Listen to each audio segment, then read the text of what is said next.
Hey, everybody, welcome to the virtual church of the disillusioned.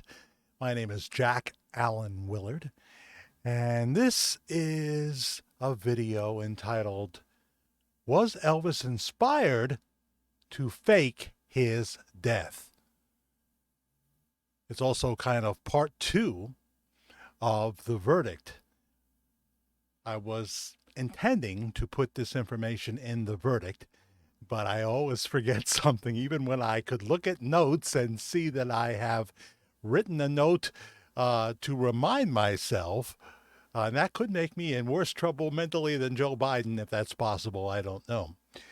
But I think maybe it's kind of good that it's separate. This is a short video, and I'm going to show some cool images at the end of it. Well, they're cool to me. You may think they're cool.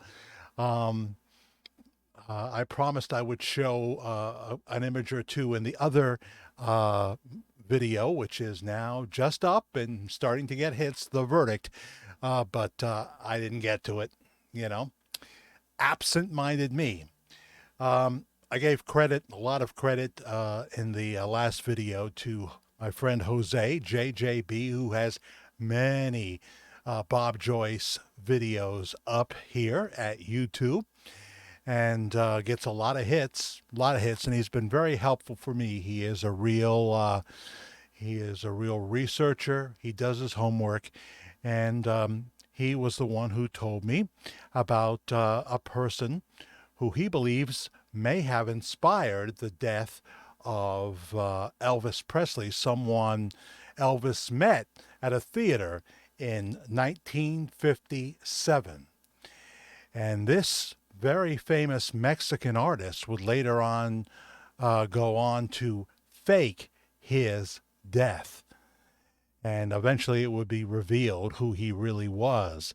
And Elvis had witness to all of this as he was growing up, getting older, being Elvis, the king of rock and roll. He witnessed all this. So Pedro wrote me, and hopefully that'll be right up here on my message. He wrote me about Pedro Infante. Pedro Infante. Jose, these are his words, writes that Pedro Infante came back to the public as the masked man, the voice on a radio station claiming to be Pedro Infante. In 1983, after ex-President Miguel Valdez died, he returned then as Antonio Pedro. Elvis Presley would have known about Pedro's story before or by 1974 and 1975. The Aztec sundial jumpsuit made its debut October 1974. Jose is very much into numerology. Jimmy Ellis became Orion. We've never really covered Orion, the Masked Man. He released his debut album, Reborn, in 1979 on Sun Records. Many felt Orion was Elvis Presley, you see. What was he doing between, say, 77 and 2010? Well, he was busy, and there were lots of Elvis sightings, weren't they? Pedro and Elvis had many things in common. Jose, JJB, writes, they are not related, though. Different people, different worlds. Elvis Presley admitted, admired and met Pedro Infante backstage at the $1 Million Theater in 1955, in L.A. Pedro Infante was a victim of immunity, corruption, and abuse of power. Women threw themselves at him. He loved the ladies. He got involved with Miss Universe and actress Christine Martel while she was dating Mexican ex-president Miguel Valdez's son. The ex-president ordered a hit on Pedro's life. They faked his death with a plane crash April 15th, 1957. The hitmen were fans of Pedro's music and movies. They put him in a mental ward where he was beaten, tortured, and drugged for years. At some point, he was allowed to escape with the condition that he would never come out of hiding. If he did come out, it would put Pedro's family in danger. Pedro roamed all over Mexico as a homeless man, hiding in caves, sleeping in the streets, living from handouts and working in the coffee fields, etc. When the ex-president found out that Pedro was still alive, the Mexican military were ordered to keep him scared and on the run for years. At some point, Pedro reached out to close close Mexican celebrity friends, and they helped him keep hidden. The government eventually stopped looking for Pedro. When the ex-president died in 1983, Valdez, Pedro came back as Antonio Pedro. The Mexican government refused to give him his life back. They sold the rights to his name, images, and likenesses and trademark. He lost everything. Pedro was allowed to live and die as Antonio Pedro without publicly admitting to being Pedro Infante and speaking out against the Mexican government. Pedro lived a simple, poor, and humble life. He treated both poor and rich with the same respect. The womanizer and sinner died in 1957. This was a different man. He found himself and gave all the glory to God. He died June 22nd, 2013. That's from JJB, Jose, who has been so helpful to me. Check out his videos here on YouTube. There's many of them. Thank you, Jose. What a good friend. He knows his stuff, and he's interested in other topics too. I like to kid him and say that he has more videos and sends me many of them. more than I have time to watch. I'm trying to put an internet radio station together for the fall. I watch some of them, but he has more than Blockbuster ever had. If they had that many videos, they might have stayed in business. So I can say Redbox would be busier if they had that many videos. So I told you I was going to show some from Google Photos, which I am now obviously addicted to. I have some photos to show you. This is me in 1980. Let's see, how old was I in 1980? About 24 years old. And I was an extra in a movie. I had an incredible crush on Christy McNichol. And there was a movie. I was living in Hollywood, California. I lived there for a year working at a videotape post-production house. We would get all the Hollywood trade papers, and I saw they were casting a movie called Blinded by the Light, a television movie. Christy McNichol had just done Little Darlings. She was now a hot movie star, but now this was this TV movie, and it would co-star her brother, Jimmy McNichol, and Jackson was in the movie. And the guy who played the cult figure in Blinded by the Light, whose name I remember is Keith something, bald head, never had a line in the movie, but he was very ominous. And they shot a scene that was supposed to be cult headquarters. I was living in Hollywood, had to get up at like 4 o'clock in the morning and go to get on the bus system. I think I had to change twice to get to Pasadena, the little old lady from Pasadena, get to Pasadena, California, and in time for to be on set, which was at the Pasadena Hotel, made to look like cult headquarters. And I didn't see Christy right away, but we took a break, and it was going to be the time where they were really going to start filming. We did a little rehearsals and what have you. I didn't have any lines or anything, but I was walking down the hall, and here comes Christy with a friend of hers, female friend, and the first time I saw her, she was bitching that they always call her before they're ready for her. That's the first sighting of Christy. Later on, she was very nice. She came over to where the extras, we all ate the same food at lunchtime, and she came over and talked to us and was very, very friendly. And she worked to about the, sometime in the 90s when she admitted that her bipolar was spiking, her bipolar disease, and she as far as I know, really never worked much again. But she goes to the fan conventions and what have you. And um, so, but she was in that sitcom in the 90s, which is escaping my memory at the moment, but you will be able to find which one I'm talking about.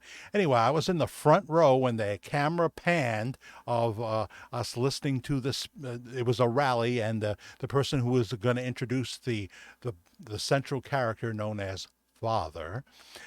He was going to. His name is the actor's name was Philip, and he was the spokesman for the cult figure. And as the camera pans, I'm there, and here I am in 1980, 145 pounds, a lot more hair.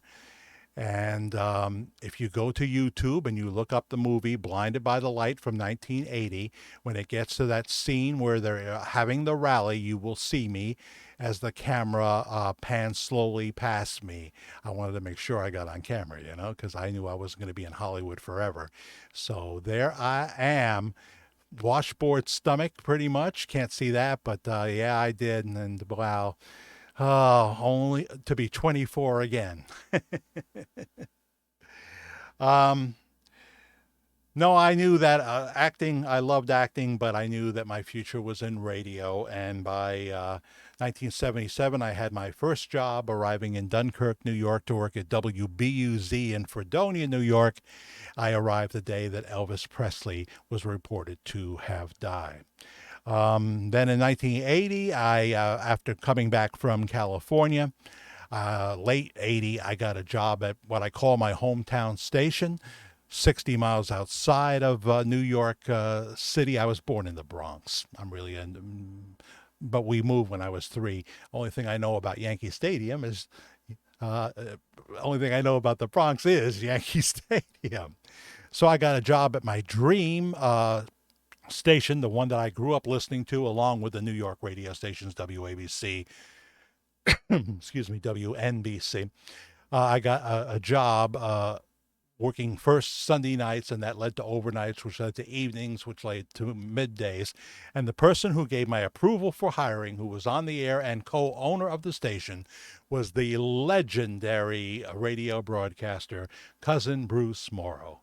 Yeah, Jim Fry was the program director, and he's still, after years of being away, he's on wall radio these days in the afternoons as a much older man now. But Jim Fry gave the approval for me to be on.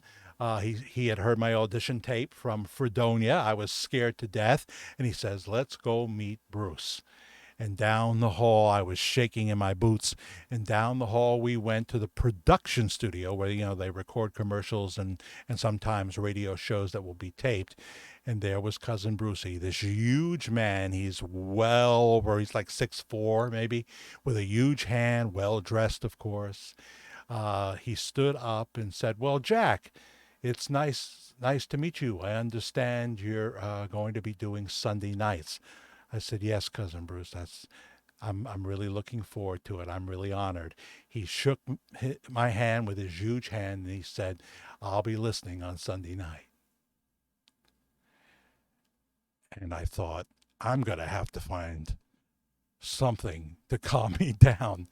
I didn't really want to know that Cousin Brucey would be listening to my first show. Jim Fry was standing behind me. I was physically shaking and sweating that night, back in what would turn out to be the first Sunday in January 1981. But during that period, I worked on both the AM and the FM. Here's me. I think this is in the AM studio in the early 80s. There I am with my permed hair. Look at the reel-to-reel tape recorder behind me. But that's a live shot that my first wife would have taken, I think, back in, well, maybe not my first wife because I don't think I'd met her yet, but somebody took it in the wall studio, WALL, in the early 80s of me. And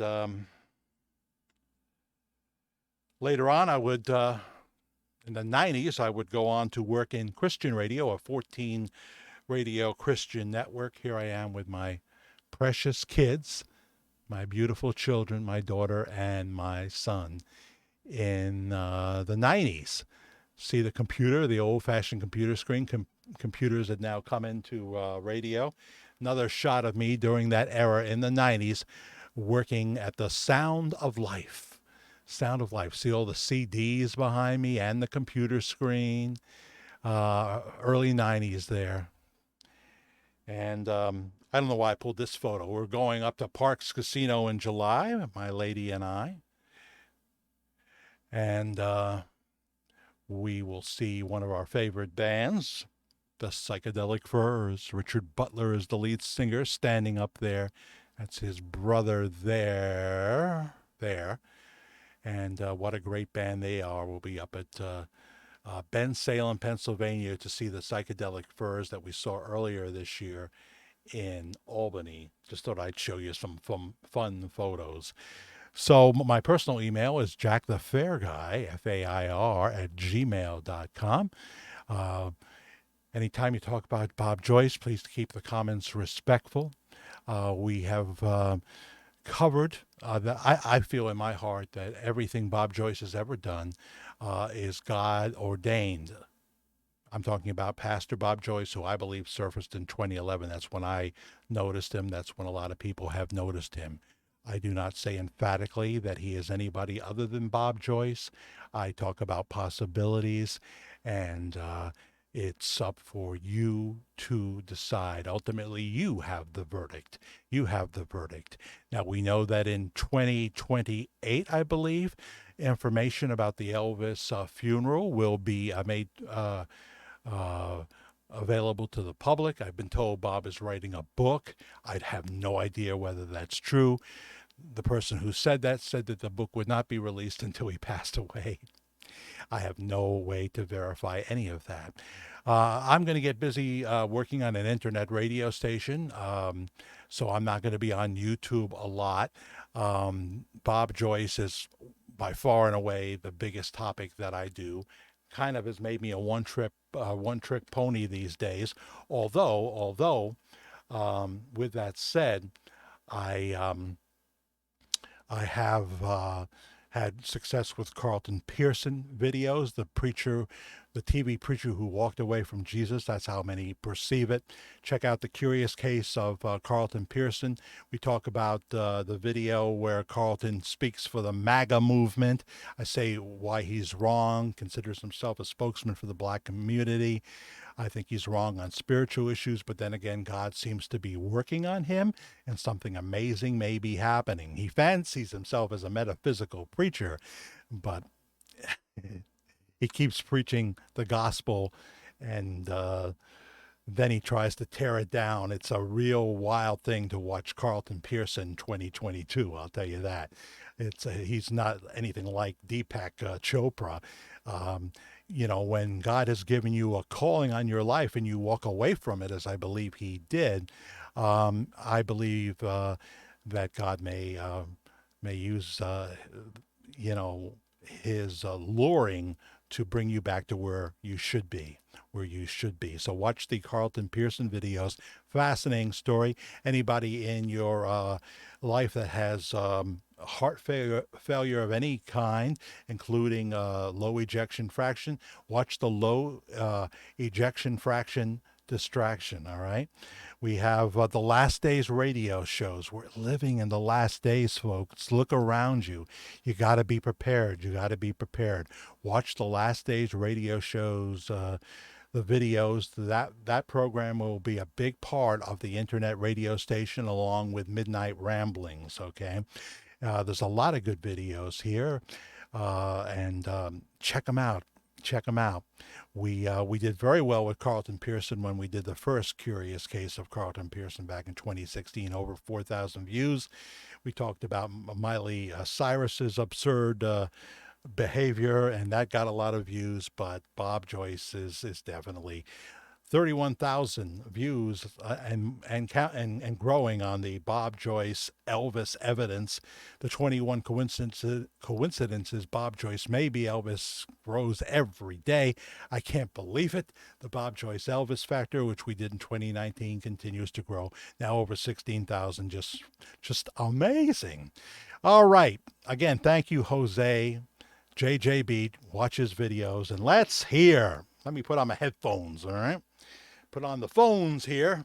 Oh, the technical end of this. I used to sit down before a studio that had been, everything had been made perfect and simple by a very gifted engineer, and I thank Red Bear for helping me out, because the technical end of this thing really just intimidates me. Let's hear the man that I know JJB loves so much, Pedro Infante, right here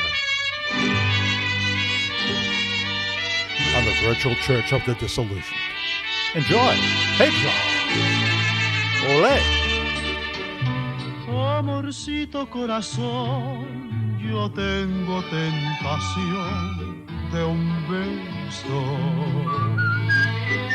que se prenda en el calor de nuestro gran amor, mi amor. Beautiful voice. Yo quiero ser un solo ser, un ser contigo.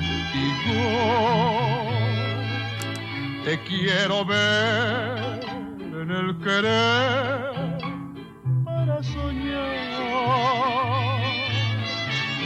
en la dulce sensación de un beso mordelón quisiera. Amorcito corazón, decirte mi pasión por ti. Compañeros en el bien y el mal, ni los años nos podrán pesar. Amorcito corazón, serás mi amor.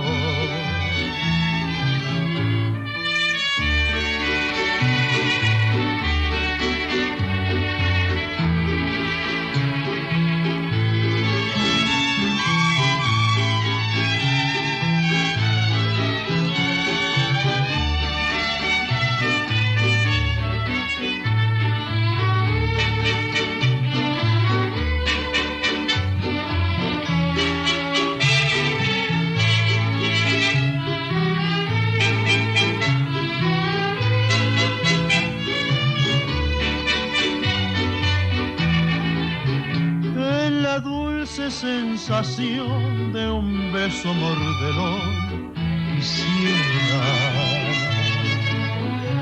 Amorcito corazón, decirte mi pasión por ti. Compañeros en el bien y el mal, y los años nos podrán pesar.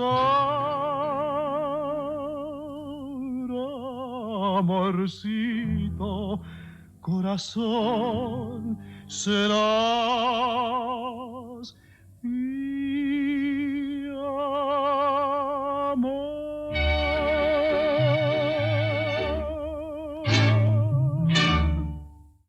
Big God bless you. Take care.